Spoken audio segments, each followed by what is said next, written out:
अगर पहले में शेख हसीना ने वहां नकेल खींच दिया होता तो शायद आज इतना आतंकवाद, उतना शायद अलकावाद वहां नहीं बढ़ता। सबसे पहले आतंकवादियों को शरण जो है शेख हसीना ने ही दिया, और शेख हसीना वहां से भाग के आई हैं, तो यहाँ माला पहनाया जा रहा है। अगर असरुद्दीन ओवैसी साहब कह रहे तो गलत नहीं कह रहे कि देश के मुसलमानों के साथ सबसे बड़ा नेहरू जी ने और गांधी जी ने धोखा किया।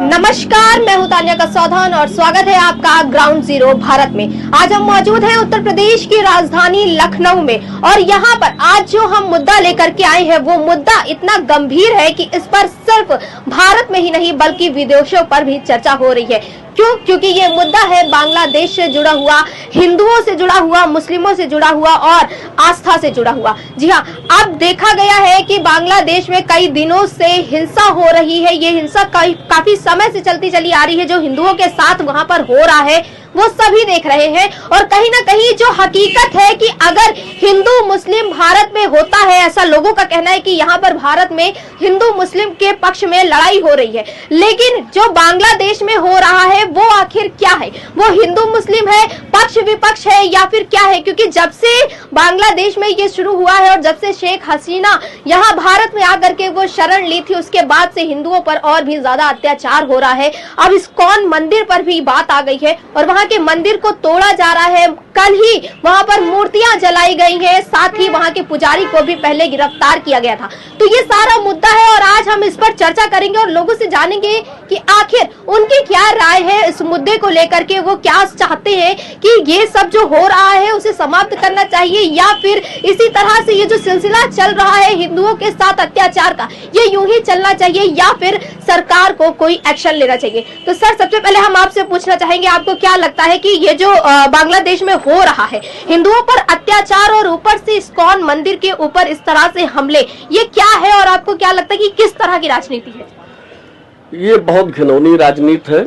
जो अत्याचार हिंदुओं के ऊपर बांग्लादेश में हो रहा है उसको नहीं होना चाहिए, उसको होना नहीं चाहिए। लेकिन राजनीति के प्रवेश को देखते हुए जो है हमारे कुछ नेता महोदय विपक्षी लोग जो है राजनीति के चटकाने के चक्कर में वह अनाप शनाप बयानबाजी जो है करते रहते हैं। इस मुद्दे पर सबको एक साथ होना चाहिए। अच्छा, आप कह रहे हैं देश के मुद्दे पर जो हिंदुओं के साथ अत्याचार हो रहा है, यहाँ पर सबसे हम लोग कहते हैं भैया आप लोग एकजुट हो करके जो है एकता का माहौल बनाइए और उनका जवाब देने के लिए तैयार रहिए। लेकिन अपनी राजनीति करने के लिए विपक्षी लोग जो है उसको इधर से उधर करते रहते हैं हाईलाइट होने के चक्कर में। अच्छा, आप विपक्ष की बात कर रहे हैं तो ये देखा गया कि विपक्ष कह रहा है कि नरेंद्र मोदी जो कि प्रधानमंत्री है वो बांग्लादेश में हिंदुओं पर अत्याचार जो हो रहा है उस पर कुछ कर ही नहीं रहे, कोई कमेंट नहीं कर रहे, कुछ नहीं कर रहे। बिल्कुल कमेंट करेंगे, ऐसी बात नहीं है, कमेंट करेंगे। अभी तक क्यों नहीं किया? करेंगे, कमेंट करेंगे, उसका जवाब दिलवाएंगे, जो है जवाब दिया जाएगा। ये सब बात हो रही है जो है, ऐसी कोई बात नहीं है कि हमारे प्रधानमंत्री महोदय जो है कमेंट नहीं कर रहे हैं, करेंगे उस वक्त कमेंट, जो भी बातें होगी आगे चल करके देखा जाएगा जो है। लेकिन यहाँ पर जो है जो हिंदू मुस्लिम की बात लोग कर रहे हैं, हमारे मुस्लिम भी APJ अब्दुल कलाम साहब भारत के राष्ट्रपति जी रहे, वीर अब्दुल हमीद जी भी रहे, तो ऐसे भी महाविभूतियां जो है इस राष्ट्रपति में और इसमें जो है रहे जो है। ये नहीं है कि सब मुस्लिम हमारे जो है उसी तरीके से बदतमीजी की बात करते होंगे। आपको लगता है कि जो बांग्लादेश में हो रहा है उसमें सभी मुस्लिम नहीं शामिल है?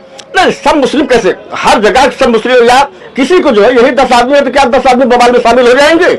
बवाल करने वाले 1, 2, 4 आदमी होते हैं जो है। अच्छा, आप बताइए, आपको क्या लगता है कि वहाँ पर बांग्लादेश में जो अल्पसंख्यक कहलाते हैं हिंदू हैं उन पर इस तरह का अत्याचार हो रहा है, इस पर आप क्या कहेंगे? इस पर हम कुछ नहीं कहेंगे, सीधे मोदी जी को बोलेंगे। हसीना जी को उन्होंने रखा है यहाँ पर राज ला के। ये हमारे हिंदुओं को अत्याचार जो हो रहा है ये सिर्फ मोदी की देन है, मोदी की देन है। अच्छा, ये बताइए, यहाँ पर आप लोग, यहाँ पर विपक्ष कहता है कि RSS है और भाजपा है, इसलिए यहाँ पर हिंदू मुस्लिम हो रहा है। ये बताइए वहाँ कौन सी भाजपा है और कौन सी RSS है? करवा रहे हैं यहाँ पर ये हिंदू भारत में बैठ के वो बांग्लादेश में बांग्लादेश वहाँ पर हिंदुओं पर अत्याचार करवा रहे हैं, यहाँ राजनीति कर रहे हैं हिंदू वोट लेने के लिए। तो ये बताइए, यहाँ पर राजनीति कर रहे हिंदू की वोट लेने, तो उनको क्या फायदा होगा बांग्लादेश में? बांग्लादेश में क्या मतलब, बांग्लादेश दोस्ती करते हैं अंदर अंदर से, और यहाँ हिंदू मुस्लिम राइट करवा रहे हैं, यहाँ भी वहाँ हिंदुओं पर अत्याचार करवा रहे हैं, उनको मरवा रहे हैं। आपको लगता है ये मोदी करवा रहे हैं? वहाँ मंदिर तुलवा रहे हैं, यहाँ मंदिर बनवा रहे हैं, ये बात है ना। इनको लगता है कि ये जो बांग्लादेश में हो रहा है ये मोदी करवा रहे हैं, मोदी वहां पर भी भारत में रहते हुए ये वहां पर भी लोगों को लड़वा रहे हैं। सर आप बताइए, आपको क्या लगता है कि जैसे इन्होंने कहा कि वहां पर बैठ के यहाँ बैठ करके वहां पर मोदी लड़वा रहे हैं, मोदी इस्कॉन मंदिर तोड़वा रहे हैं, आपको क्या लगता है कौन है ये लोग? देखिए, उसके जिम्मेदार भारत सरकार के प्रधानमंत्री हैं वर्तमान में, इसको मानना चाहिए, क्योंकि ये 2-3 सालों से शेख हसीना के खिलाफ विद्रोह वहाँ हो रहा था और भारत सरकार के बारे में पता था। कुछ हमारे वहाँ से स्टूडेंट्स मंगा लिए गए थे, करीब 12,000 से अधिक स्टूडेंट वहाँ फंसे हुए हैं, ऐसा हमारे प्रधानमंत्री जी कह रहे हैं। यूक्रेन और रशिया के युद्ध से तो आप मंगा लेते हो, बांग्लादेश से क्यों नहीं मंगा सकते? जबकि बांग्लादेश के जनरल जो हैं तो शेख हसीना के सगे बहनोई हैं, बहन के हस्बैंड हैं। लेकिन वहाँ की सरकार, वहाँ के लोग तो शेख हसीना के भी खिलाफ हो गए थे। मैं यही बात कहना चाह रहा हूँ, शेख हसीना के खिलाफ उनके बहनोई हो गए, वो उन्हें गिरफ्तार करने के बजाय भारत को सौंप दिए, जबकि बांग्लादेशियों के लोगों ने कहा था कि अगर कोई शेख हसीना को शरण देगा तो वो हमारे कोप का भाजन होगा। ये जानते हुए हिंडन एयरबेस पर किस प्रकार से मोदी जी उनको भारत सरकार लेकर के आई, पहले देखना चाहिए।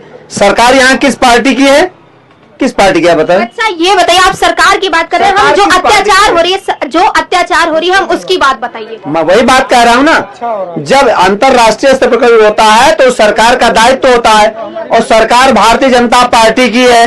भारतीय जनता पार्टी के नरेंद्र मोदी जी सांसद हैं, वही यहाँ पर भारत के प्रधानमंत्री बने, तो अगर उन बच्चों को हमारे यहाँ ले आए होते तो आज हमें कोई समस्याएं नहीं होती।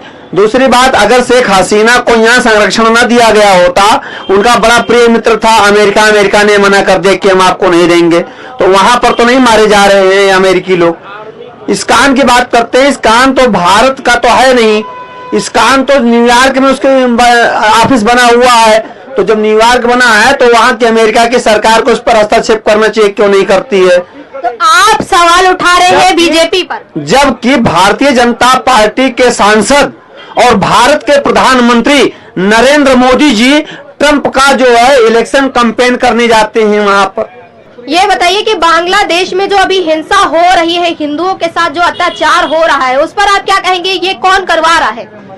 देखिए, ये जो हो रहा है बहुत निंदनीय घटना, किसी को अपमान करना, किसी का जान लेना, एक बहुत निंदनीय घटना होती है। अच्छा, दूसरी चीज हम आपको बता दें, ये नेहरू जी ने और गांधी जी ने ही ऐसा राग बना दिया था, जो एक तो पहली बात, आपने बांग्लादेश और पाकिस्तान का बंटवारा न कराया होता, और आपने अगर बंटवारा कराया था तो हिंदू मुसलमान सब पाकिस्तान आप भिजवा देते, ये नहीं रह जाता। बाकी हिंदू जी ने, नेहरू जी ने और गांधी जी ने केवल बांग्लादेश का इधर बंटवारा किया और पाकिस्तान का इधर बंटवारा किया, और केवल जो रह गए उनमें जो है फूट डालो, राज करो, ये नेहरू जी ने और गांधी जी ने पहले। आपको लगता है कि ये सब जो हो रहा है इसमें गलती नेहरू जी और गांधी जी की? 100% नेहरू जी को, गांधी जी को पूजने वाले हिंदुस्तान के बहुत कम दिमाग के लोग हैं। विपक्ष तो कह रहा है कि ये मोदी करवा रहे हैं। हाँ, वो भी हम आपको बता दें, जब ये हो रहा था वहाँ पर बुराचार लोगों के साथ, तो जब शेख हसीना भाग के आई थी यहाँ, तो शेख हसीना को इनको जो है यहाँ नहीं लेना चाहिए था। सबसे पहले आतंकवादियों को शरण जो है शेख हसीना ने ही दिया, और शेख हसीना वहाँ से भाग के आई हैं, तो यहाँ माला पहनाया जा रहा है, तो हद और क्या होगा आप हमको बताइए। नहीं आप हमको बता दें, और ये बता दें, अगर पहले में शेख हसीना ने वहाँ नकेल खींच दिया होता तो शायद आज इतना आतंकवाद, उतना शायद अलगाववाद वहाँ नहीं बढ़ता। तो आपको लगता है जो खून बह रहा है वहाँ हिंदुओं का, वो सब नरेंद्र मोदी और नेहरू की वजह से है? नेहरू जी की देन बदौलत से है, नरेंद्र मोदी जी की देन से नहीं है। कहीं नरेंद्र मोदी जी की देन से नहीं है, केवल नेहरू और गांधी जी की देन है। और गांधी जी और नेहरू जी ने इस हद पे जो है मुसलमानों के, हिंदुस्तान के लेके खड़ा किया है। अगर असरुद्दीन ओवैसी साहब कह रहे तो गलत नहीं कह रहे कि देश के मुसलमानों के साथ सबसे बड़ा नेहरू जी ने और गांधी जी ने धोखा किया। और अगर ऐसे भी तो अभी नरेंद्र मोदी को ही ज्यादातर कहते हैं, उन्हीं पर हमला करते हैं। देखिए, नरेंद्र मोदी जी एक विचारधारा है, और ओवैसी जो है वो भी अपनी समाज के बात इसलिए उठाते हैं कि जैसे समाजवादी पार्टी के राष्ट्रीय अध्यक्ष माननीय अखिलेश यादव जी हैं, पहले माननीय मुलायम सिंह जी राष्ट्रीय अध्यक्ष चुनकर रहे हैं, फिर अखिलेश यादव बने, आगे चल के अर्जुन यादव बनी है, समझो। तो इससे परिवारवाद चलेगा। हम 20% हैं तो हमारी कहीं गिनती नहीं, और यादव मात्र 6-7% है, 4-4, 5-5 बार मुख्यमंत्री बने हैं। अगर ओबीसी अपनी समाज की बात उठा रहे हैं तो क्या गलत कर रहे हैं। और एक चीज हम आपको बता दें, जिस तरीके से हालात है उत्तर प्रदेश देश में, कांग्रेस मुसलमानों का और समाजवादी हक खाना चाहती है और ये कहे कि भाजपा तुम्हारी दुश्मन है। इस तरीके की गंदी हरकती समाजवादी और कांग्रेस, अगर विपक्ष बांग्लादेश में ऐसा हिंसा हो रहा है तो आपको मिलकर जो है सत्ता का साथ देना चाहिए मोदी को, और वहाँ के लोगों पर जो उत्पीड़न हो रहा है वो कम होना चाहिए। चलिए ठीक है। तो देखा आप सबने कि कैसे लखनऊ की जनता का कहना है कि ये जो हो रहा है, ये वैसे तो कुछ लोगों का कहना है कि ये नरेंद्र मोदी करवा रहे हैं, तो कुछ कह रहे हैं कि ये सब जो इतिहास में हो चुका है नेहरू और गांधी के द्वारा, ये उसी का फल है, ये उसी का परिणाम है, ये उसी तरह से जैसे बंटवारा हुआ था उसी तरह से अब फिर से खून की नदियां बहाई जा रही है बांग्लादेश में, जो अत्याचार हो रहा है। वैसे तो लखनऊ की जनता का कहना है कि ये पूरी तरह से गलत है, इसे रोकना चाहिए और इस पर अब कड़ा एक्शन लेना चाहिए। और कहीं ना कहीं इस तरह की हिंसा सिर्फ आस्था को ही नहीं बल्कि पूरे देश को नुकसान पहुंचाती, तो इस तरह के नुकसानों से बचने के लिए सबसे पहले तो कड़ा एक्शन लेना चाहिए। तो तमाम और इसी तरह की जानकारियों के लिए जुड़े रहिए ग्राउंड जीरो भारत के साथ। कैमरा पर्सन रमन के साथ मैं तान्या कसौधन, लखनऊ।